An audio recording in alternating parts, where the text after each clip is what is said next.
Hello, my soul brothers and sisters. Solana here, and welcome to a YouTube video. And we're going to start by saying, congratulations, you barely made it to another year, but we did it. So, I'm just going to get into it. I'm just going to be 100% with you guys. And it's going to be advice that's not basically saying wake up at 5 a.m. every day, go to the gym, go to Pilates, have hobbies and all this. Like, I want to give you guys realistic advice and things that I know could sustain in the long term.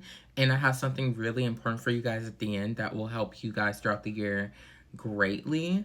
So just stick around for that. But make sure to just like and subscribe. I love y'all so much. Thank y'all for supporting me and spreading the love. And let's get right into the video.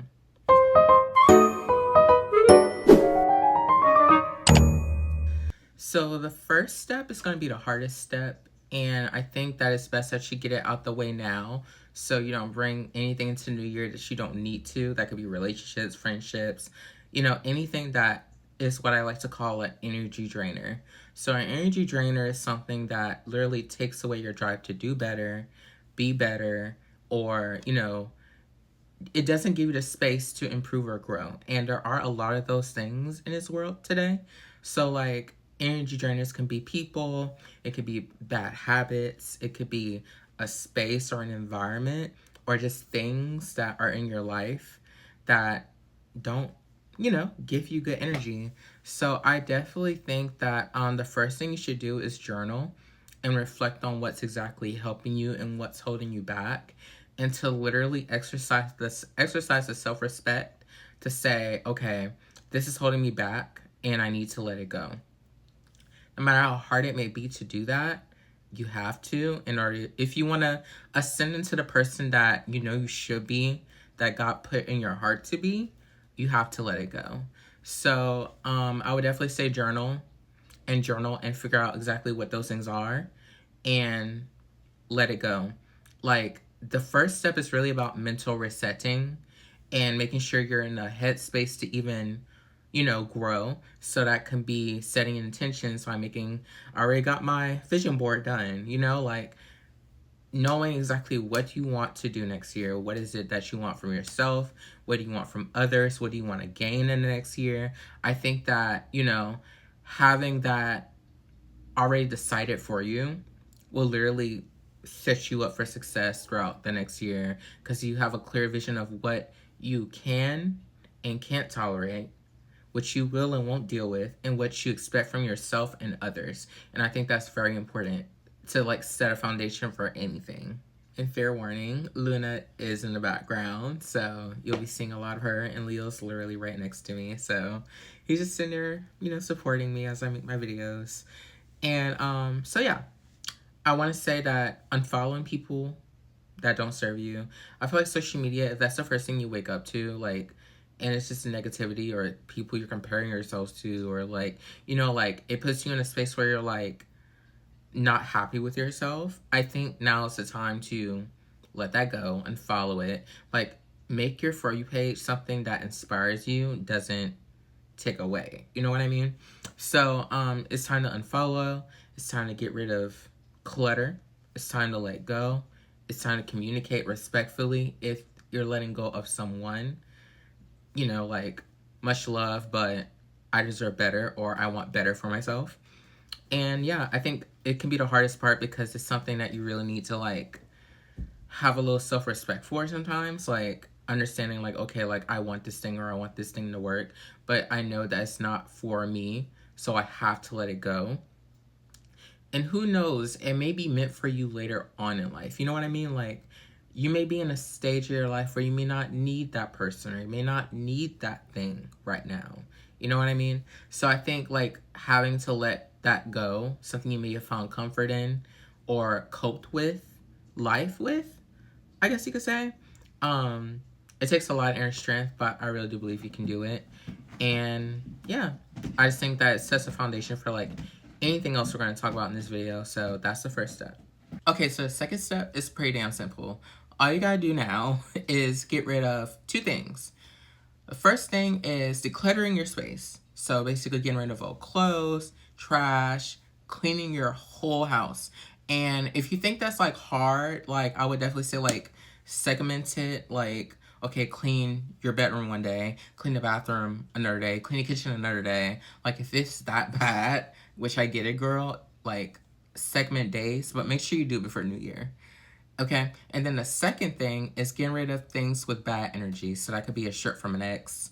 It could be things from friendships that didn't work out, or like anything that has bad memories. Get rid of it. Get it out of your environment. Burn it if you have to. Just don't put it in a space where you're literally trying to grow, because it's like planting a seed and then watering with fertilizer, not fertilizer, like pesticide. Like, it's not gonna grow. You need things that will help you and encourage you to do better. And I don't know, like going to a gym and then come across a shirt from an ex typically isn't very much like a motivating thing. So I would definitely say get rid of that. That's pretty simple. But back to the room thing. My room is completely white. It encourages me to keep my room very clean.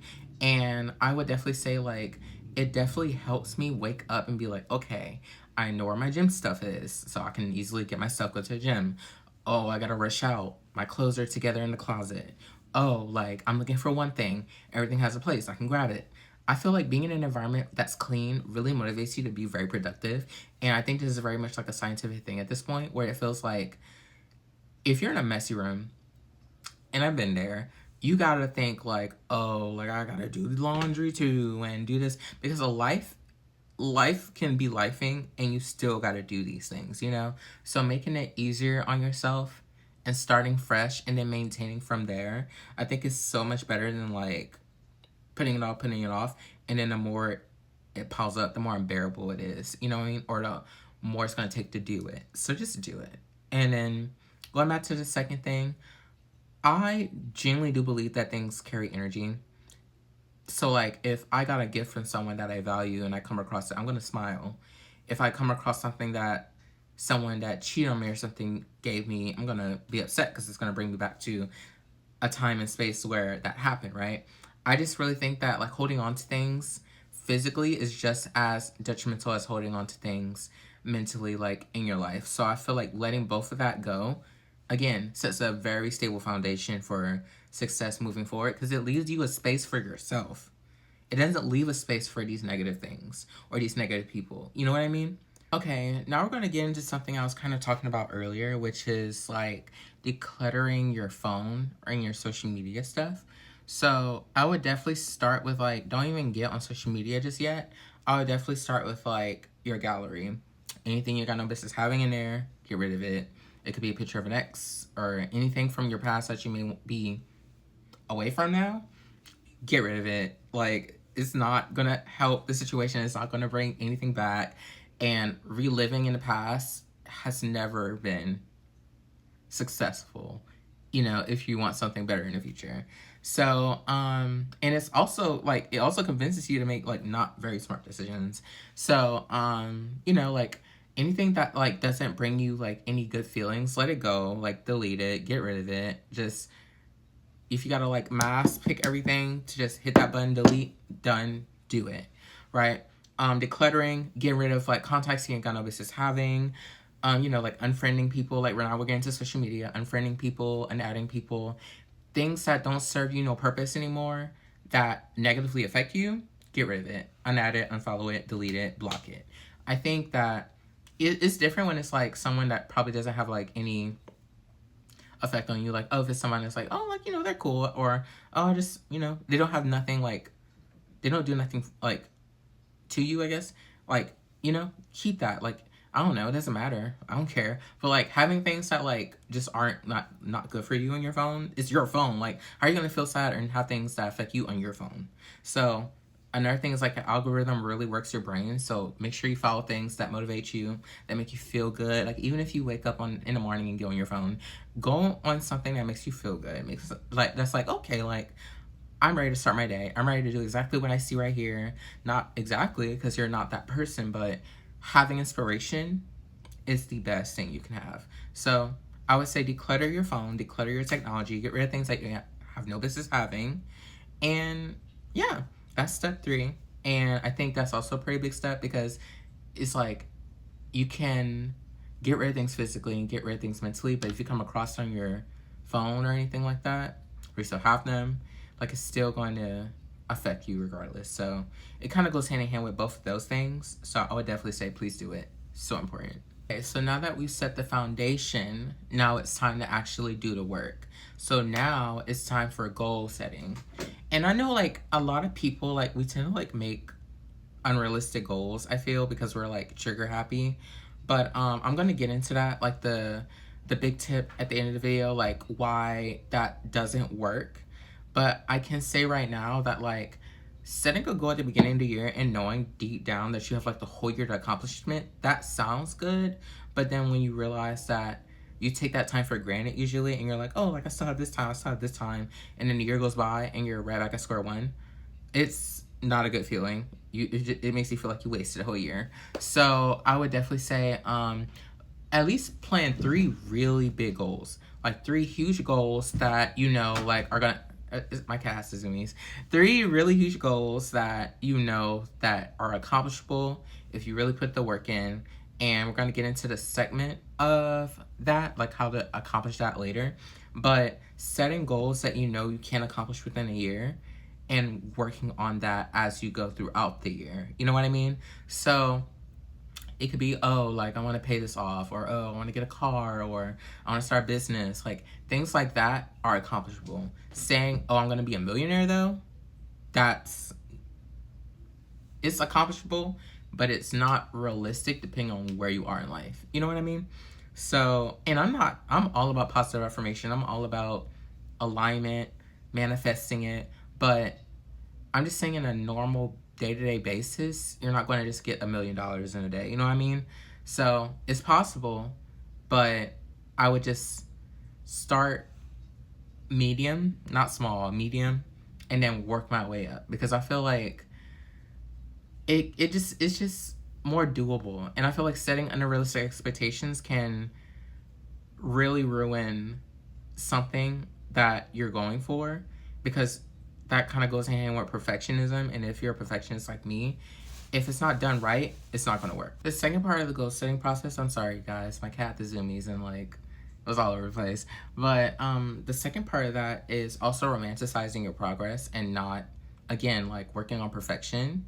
Because again, like if something's not done perfectly and you're a perfectionist like me, you're not going to feel motivated to continue, because it's going to like, it's just not going to be motivating to do it. You're going to just give up on it. It's kind of like, I don't know, like working on a painting and then like you mess up in the middle of it and you just get rid of the whole thing. Like you're discouraged to like even, you know, continue the painting. So I think like, I don't know, like not having so much focus on like it being perfect, but more so worrying about like, oh, like look how much progress I made so far. Look how much I did towards this goal this year so far. You know, like romanticizing the progress and not the perfectionism is like very, I think, important to like accomplishing an actual goal. Because if I'm like, okay, well, I want to start a business and I envision it a certain way, but it's not going exactly to that vision, I'm like, oh, well, should I even do the business? Should I even drop it? Should I? Like, realizing that like the part of the journey is failing and also like learning as you go. Because like I think about it in the sense of like, okay, like all these businesses I see that I go to every day, they start off as an idea. Someone saw this as an idea and it didn't exactly, isn't the way it is now, definitely wasn't how they usually start in the beginning, you know what I mean? So like just being patient with myself and my progress is like very detrimental to like not only my progress but yours. So yeah, I think romanticizing the progress and not being a perfectionist about the things you want to accomplish is very important for goal setting. And I also think that, you know, like setting space for realistic goals is like a very detrimental thing to have if you want to start the new year and actually accomplish things. Step before we get into like the big advice in the end is to choose your identity. I guess you could say like pick your identity shift. What is it about yourself that you don't want to bring into the next year? What is it about yourself that you want to let go of? What is it about yourself that you want to change? And then doing things that align with that person before you even become that person. You have to basically manifest yourself into that person, right? So if I want to be, I don't know, like a Beverly Hills rich girl, Or I want to be educated, or I want to go to the gym. I'm going to do things that correlate with me wanting to be a gym girly or being smart. So I'm going to go, if I want to be smart, I'm going to go to a coffee shop with my laptop and study. I'm going to go to a place where I can focus. If I want to be a gym girly, I'm going to eat healthy. I'm going to go to the gym when I'm supposed to, when I tell myself I will. And I'm going to come through for myself as someone who wants to go to the gym. I see it more as a job or a priority rather than a bother, because most gym girlies see it that way. So basically doing things that correlate with who you want to be and letting go of things that don't correlate with who you want to be is really what identity shifting is. And I think that is very vital that you do that, because I feel like you can have these big goals, but sometimes the space that you can accomplish these goals, unfortunately, how do I say this respectfully? Unfortunately, some of these spaces will not openly welcome certain versions of yourself. Like me 2 years ago, I was emotionally immature. I was broke. I was insecure. I didn't like certain things about myself. And I feel like if I were to get into a room with a bunch of like business owners and I don't know, like millionaires, I wouldn't fit in. I wouldn't feel comfortable in those spaces because I didn't feel worthy of those spaces. But if I go in there now, I've done so much inner work on myself and I've done so much soul searching and I've done all of the identity shifting that I've wanted for myself, that I would feel like I deserve to be in those spaces. I would talk to people. I would make those connections because I built myself from these identity shifts. Each year, I better understand who I want to be as a person, and I shift into that. And I'm very patient with that. And I think that's very important that you do that as well, because like you can't hate yourself into change because you'll always find something wrong. You can't force yourself into change because change is never forced. You know what I mean? Like healthy change is never forced. And if you want to grow, changing and growing kind of coincide, but you can't change healthily without growth. You have to work on yourself and slowly do it. You're not gonna build Rome overnight. You're not gonna have the body of your dreams overnight. You know what I mean? Unless you go to a surgeon, which judgment free over here. But I think like you have to understand that like things aren't just gonna go your way immediately. You have to put in some work. And I feel like some people want it bad enough. And you also gotta remember that like someone definitely wants it more than you.